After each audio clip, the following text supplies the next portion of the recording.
Friends, ഞാനിന്ന് പെരിങ്ങലം എന്നറിയപ്പെടുന്ന ഈ സസ്യത്തെക്കുറിച്ച് പറയാൻ ആഗ്രഹിക്കുന്നു. ഇത് പേരുവലം, ഒരു വേരൻ, സംസ്കൃതത്തിൽ ഇതിന് മയൂരജഗന എന്ന പേരിലും അറിയപ്പെടുന്നു. ഇത് പഴയകാല തലമുറയുടെ ദൈനംദിന ജീവിതത്തിൻ്റെ ഭാഗമായിരുന്നു. ഈ അത്ഭുത സസ്യമാണെന്ന് പറയുക. ഇത് 20-ൽ പര അസുഖങ്ങൾക്ക് പ്രതിവിധിയാണ്. ആയുർവേദ, അലോപ്പതി, ഹോമിയോപ്പതി എല്ലാ ഇതിലും ഇത് ഉൾപ്പെടുത്തിയിട്ടുണ്ട്. അതായത് ഗർഭാശയ സംബന്ധമായ അസുഖങ്ങൾക്ക് ഇത് നല്ലതാണ്. അതായത് ഗർഭാശയ മുഴകൾക്ക് ഇതിൻ്റെ വേര് കഴുകിയെടുത്ത് അത് സമം അരച്ച് പാലിൽ ചേർത്ത് കഴിക്കുന്നതോ അല്ലെങ്കിൽ ദോശമാവിലോ വെള്ളം ഇട്ട് ഒരു നെല്ലിക്ക പരുവത്തിലെടുത്തിട്ട് കഴിച്ചാൽ മുഴകളെല്ലാം മാറിക്കിട്ടുമെന്നാണ് പറയണത്. പിന്നെ പ്രസവാനന്തരം ഉണ്ടാകുന്ന നീർക്കെട്ടും എന്താ പറയണ്ടേ വേദനയെ ഒക്കെ മാറാനായിട്ട് വെള്ളം കുളിക്കുകയല്ലേ, അപ്പോൾ ആ വെള്ളത്തിനകത്ത് ഇതിൻ്റെ ഇലയിട്ട് തിളപ്പിക്കുന്നത് അത്യുത്തമമാണ്.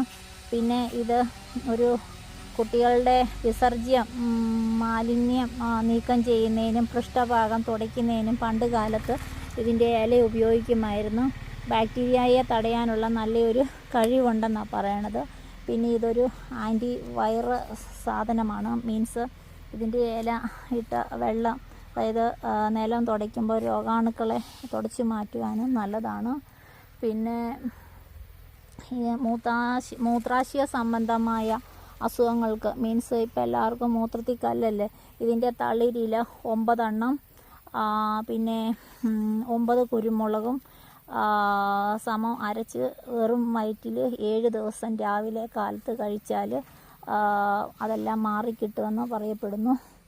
പിന്നെ നമ്മുടെ ചെന്നിക്കുത്ത് എന്ന് പറയുകയല്ലേ ഒരു സംഭവം, അതായത് അങ്ങനെയുള്ളവരാണെങ്കിൽ ഇതിൻ്റെ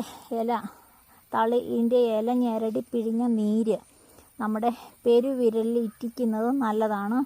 അതായത് വലതുവശത്താണ് ചെന്നിക്കുത്തെങ്കിൽ ഇടത് പെരുവിരലിൽ ഇറ്റിച്ച് വീഴണം. ഇടത് ഭാഗത്താണെങ്കിൽ വലത് കാലിൻ്റെ പെരുവിരലിൽ ഇറ്റിച്ച് വീഴിക്കുന്നത് നല്ലതാണ്. പിന്നെ മുറിവുകൾ ഉണങ്ങാനും ഇതിൻ്റെ നീര് നല്ലതാണ്. പിന്നെ അങ്ങനെ അതിനെക്കുറിച്ച് കുറച്ചെങ്കിലും അറിവ് തരാൻ പറ്റിയതിൽ നല്ല കാര്യമെന്ന് കരുതുന്നു. എല്ലാവരും ഇത് ഫോളോ ചെയ്യുക, ലൈക്ക് ചെയ്യുക, ഷെയർ ചെയ്യുക.